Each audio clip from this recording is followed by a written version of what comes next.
শুনো। হ্যাঁ, বলো।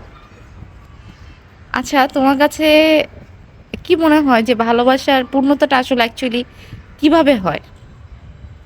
ভালোবাসা ভালোবাসা কিভাবে পূর্ণতা পায়? হুম, হুম।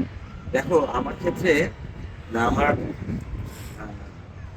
পয়েন্ট অফ ভিউ থেকে প্রত্যেকটা ভালোবাসা সেটা সন্তান, বাবা মা সন্তান, এমনকি নিজে পোষা পাখি বা পোষা প্রাণীটার উপরেও যে ভালোবাসাটা, তো সবকিছুতে একটা প্রকাশের মানে ব্যাপার আছে। ভালোবাসা প্রকাশ তখনই পায় যখন সে ভালোবাসা সাক্ষাৎ পায়।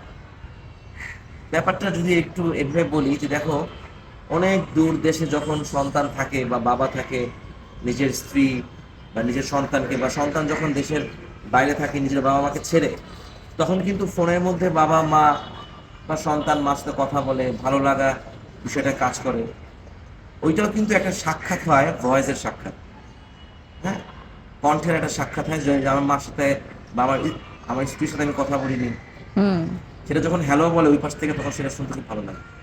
তেমনি যখন যে ভালোবাসাটা, একটা ছেলে মেয়ের ভালোবাসা যখন সেটা পূর্ণত বা প্রকাশ, তখনই সবচেয়ে একটা বেস্ট ওয়েতে প্রকাশ পায়, সেটা হচ্ছে যখন সেটা সাক্ষাৎ হয়। আচ্ছা। গার্লফ্রেন্ড বয়ফ্রেন্ড বলো বা হাজব্যান্ড ওয়াইফ বলো, যখন দূরে থাকে চোখের আড়াল তো মনের আড়াল, একটা কথা আছে। যখন সেটা কাছে আসে, যখন একজন আরেকজনকে সামনে দেখে ফিজিক্যালি, তখন সেটার একটা বেস্ট মানে রেজাল্ট আসে। যেমন আমরা যখন দূরে যাই, আমি যতই কাজে যাই, তুমি কিন্তু সারাদিন আমার সাথে কথা বললো, যখন দিন শেষে আমি বাসায় আসি, তখন আমাকে চোখের দেখাটা কিন্তু তোমার কাছে অন্যরকম। হ্যাঁ, এটা ট্রু। আমার তোমাকে মানে আমার কণ্ঠ শোনাটা যেরকম একটা শান্তি, বাট যখন তুমি আমাকে সামনাসামনি দেখো নিজ চোখে সচক্ষে, তখন তোমার ভালোবাসাটা কিন্তু অন্যরকম প্রকাশ পায়। হুম। তাই ভালোবাসার পূর্ণতা পায় যখন সে ভালোবাসাটা সাক্ষাৎ সাক্ষাৎ লাভ করে।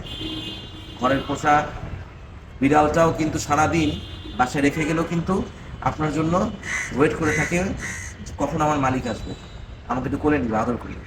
বাচ্চাটাও কিন্তু সেরকম, ঘরের বাচ্চাটা সারাদিন কাজ করার পর বাবা কখন আসবে, সেই ঘুরে ফিরে সাক্ষাৎ। হুম।